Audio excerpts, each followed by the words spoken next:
James Cameron. That's what I needed. You sent me that thing today, and I was going to have to lean on you on this. James Cameron, again, just being James Cameron. It wasn't just being James Cameron, but there was parts of that really stuck out to me that kind of bothered me. And anyway, if you want to set it up, but yeah, he's a thing. Sorry, I was reading comments. No, there was an article. Let me bring it up here real quick that James Cameron did. I believe it's for Variety. Right. And they're going into kind of the meat and potatoes of the history of, Avatar and how it all came about and with the acquisition of Fox by Disney. And he was just going into a lot of it and talking about the movie. And then there was a quote that bothered me in this where he said people were questioning the runtime of this new Avatar movie that's coming out. It's like 3 hours and like 10 minutes long. It's for Avatar 2. Right. Yeah. And he came out and said, don't worry, go to the bathroom whenever. You don't feel like you have to, pick and choose. Just go to the bathroom whenever. When you come back and see it again, you'll not miss the parts that you missed the first time. And I'm sitting there going, that's kind of ridiculous. That's not a way to promote your movie. It's like, exactly. You could just get up and go to the bathroom anytime you want. You're not going to miss anything. You're not going to miss anything too crucial here. So it doesn't matter if you watch the entire movie. And if you do miss it, this was the line that got me. If you do miss it, you can just you'll see it when you come back and watch it again. The audacity to assume you're going to sit through a 3-hour movie because it was so incredibly amazing that you have to go to a theater to see it one more time. Who goes? I can't do that. Even movies that you like, that we've liked, that were long, like Once Upon a Time in Hollywood is about almost a 3-hour movie. I saw it once. You have so long. Avengers. I wanted to leave in the middle of that movie. Avengers Endgame was a 3-hour, almost a 3-hour movie. Oh, the recent Black Panther was a 240 something like that. These are movies that most people like, but I don't know the rewatchability in a theater as compared to like when it came to watching it at home on a digital platform. You're like, oh yeah, it's been a couple months. I'll go give that a rewatch because you're at home. Right. But you're in the theater. I don't know many people that would go back to watch a movie if it's over a certain runtime again. Like, there are some kind of cult movies, some indie movies and stuff that come out, and you're like, you know what, I want to go see that with a friend again, or maybe I'll just go back and watch it again next week because it runs like 90 minutes or something like that. That's fine. I don't know who's going to rewatch a 3-hour movie.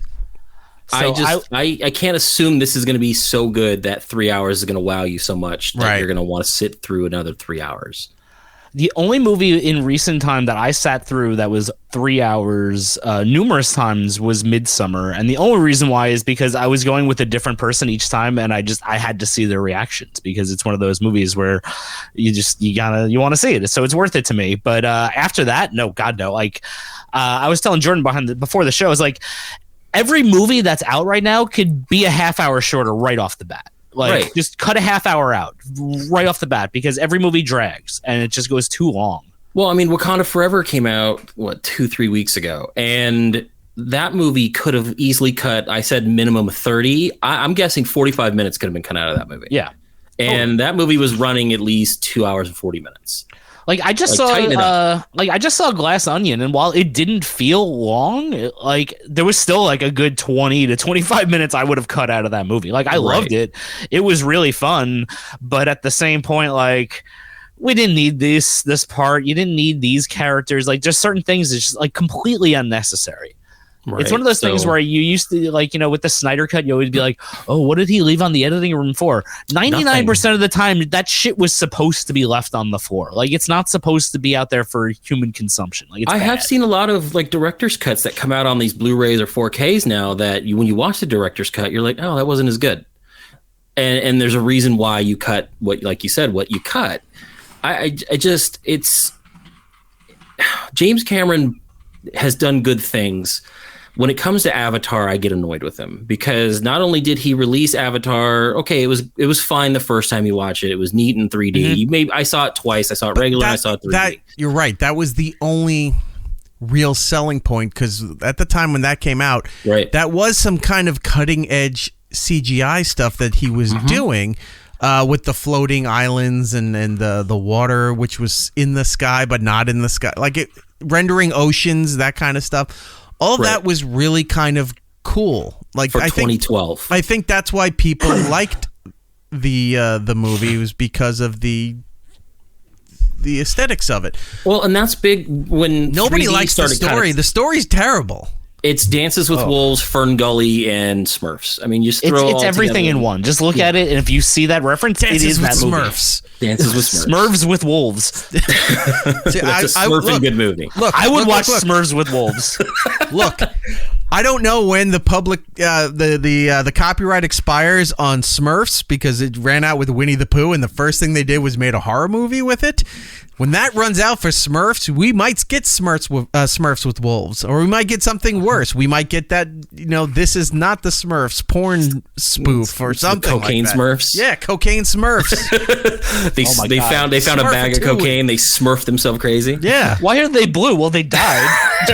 They did way too much cocaine. Right.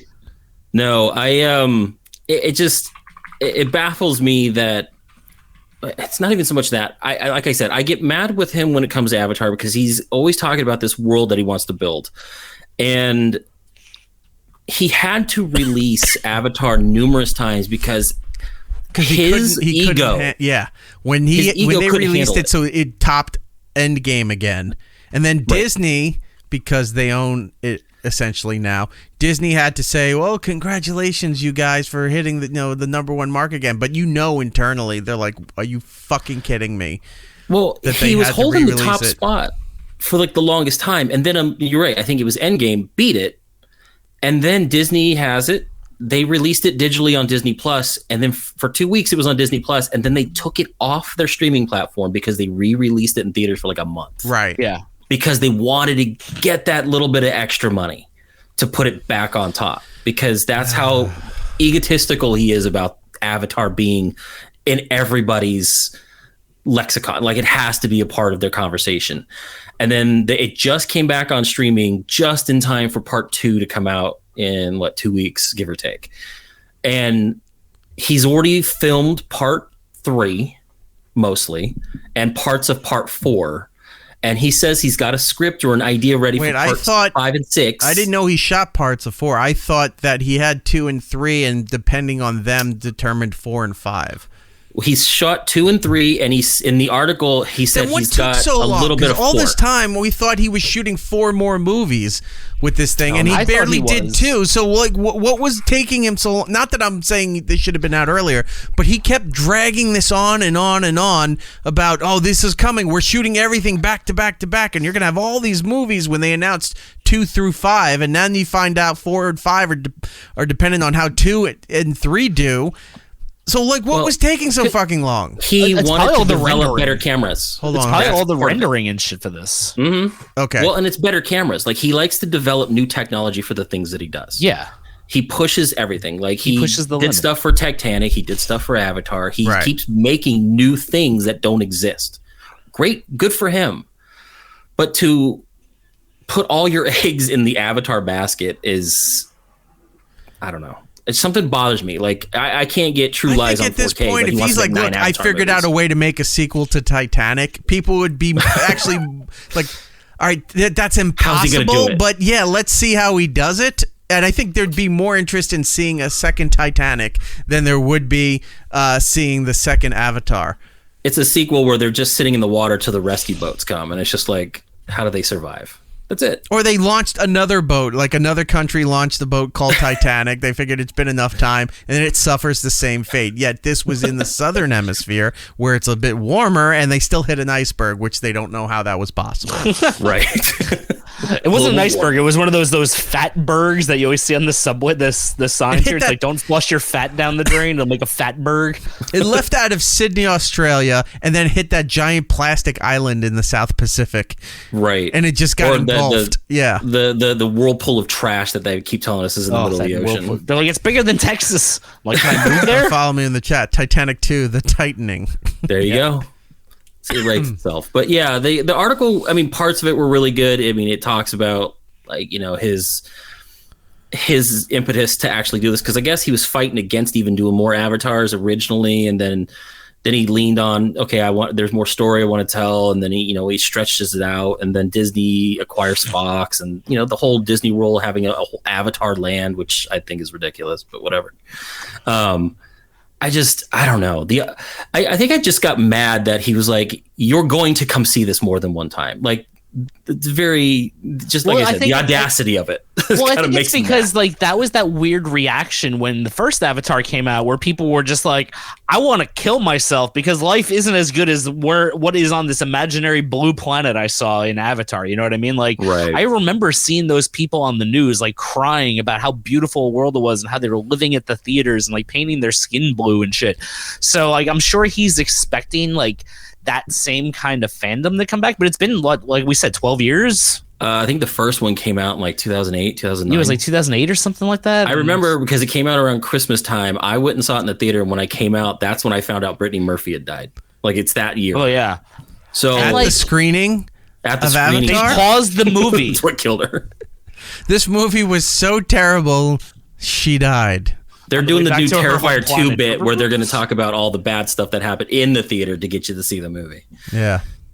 But yeah, I don't know. Something about just the way he talks about this, like it's the second coming of cinema, just kind of bums me out because he always trashes everything else. Like he's against the superhero movies. Off against the superhero movies and all that was terrible. And it's like that's what you're making. You're making it's like you're making your own cinematic universe that just isn't based on a property. It's your property. Let me point out another thing here, stupid Cameron.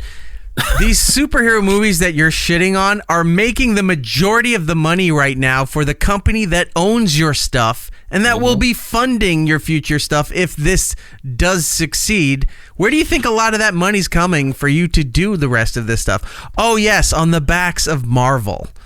Yeah. So, just, oh my God, Hollywood's just too, like everything, everything's too small a universe now. So, just keep your mouth shut and play in your own yard, I mean, he's made like arguably some of the biggest movies that have ever reached the box office, right? Like Terminator 2, huge movie. Avatar, huge movie. Like he's made so many things. So it's like it's not like he's not coming from a place where he's just like making this shit up. Like he has the receipts to back up like his box office success. It's just it's just like you said, the audacity to be like, you're gonna keep coming back to this. Yeah, he has the receipts for bragging rights to be a bit braggadocious on this stuff and coming off it, as an expert in a lot of this stuff, not just for directing, but like Jordan said earlier, for developing new technology. Like he did that underwater submarine and camera stuff but like he's on the forefront of a lot of that stuff. But you're also not playing with your own money. You're playing with the company's money. So if you're going to shit on one of the major things that makes the company money, it's not like you're just in bed with Fox anymore. Disney owns you. Disney owns the rights to all of your stuff. So if you want to shit on their other major property, then maybe they just turn around and go, look, I don't care how much fucking money this blue monstrosity is making. It's not going to be at the expense of pretty much the torchbearer right now of Disney, which is Marvel. Yeah, we're going to get a part 3 that's in the bag. It's going to go out next year. Yeah, because they were shot. Yeah, and part 4 has partially been shot. I don't know the percentage. Recent news, by the way, right? Sorry, I didn't mean to step on you. No, that's fine. But that was recent news, right? That we found out that 4 was depending on how 2 and 3 do. Yeah, Didn't so everybody 4 assume is now that the 4 movies were done? We, from what has been reported over, I think the last 5 to 6 years this has been going on, is that he is filming at least 3 of them back to back. Or at the same time. Like he is going to film everything, and that's why it's taking so long. I mean, one of the kids in the movie started filming when he was 13. He's 18 now. You know what I mean? Like, and this is just now releasing. So I thought at least 4 was in the bag, and they have to just clean it up like they do with, probably part 3. But from what I hear, it's only a percentage. Ivan Drago. I can't wait. There's a big robot. Just a big Russian guy beating up blue people. But yeah, as far as I know, if this doesn't do well and the next one, I'm assuming, the next one's coming. So if the next one doesn't do well, then we're not going to get a part 4 or 5 and a possible 6. I mean, if he does a part 6, he'll be 89 years old when it releases. If he puts it out at a normal time. But Avatar 2, didn't they say it has to make like $7 trillion profit or something like that? Like, so that means the other ones, you're gonna have to get like the GDP of Brazil or something like that to like make these movies make money. You know, like I think he said like this movie has to crack the top 10 or the top 5 of all time movies to make its money. Like that's how much money they spent on this. What's gonna make more opening weekend, Avatar 2 or Cocaine Bear? Oof, I don't know. There's a lot of run on the Cocaine Bear. Who's going to be more excited? Probably everyone's going to be excited to see Cocaine Bear. There's going to be a lot of drugged up gay fat men at the movie theater. I think it's a different movie. This is not the party I thought it was going to be. Not the Cocaine Bear party I was expecting. Yeah. But yeah, so I don't know. It's gonna have to make a lot of money. I'm not gonna see it. I have zero interest. I had zero interest in seeing the first one, so I'm not. I am now at a point in my life where even if I don't want to see it, I have to because I do the podcast. So now it's like I have to do it. I have to be up on. No, man, you don't have to do that. You can just be me and show up with no content. Like, you can just totally just not watch anything. I mean, that's a good point. But yeah, like I don't want to support it and add to it, but my $11 is not going to make the big difference. So I feel like I can go in and sit through 3 hours. So maybe someone else doesn't have to. So I don't know. So do you think, so there's been the recent trend of things being in movies for like a little bit and then like going direct to video or streaming. With this having to make so much money, how long until this thing goes to streaming and they take it out of theaters? It's going to be in theaters until part 3 comes out. That's what I'm thinking, right? It's going to have to be in theaters It'll forever. never hit Disney Plus.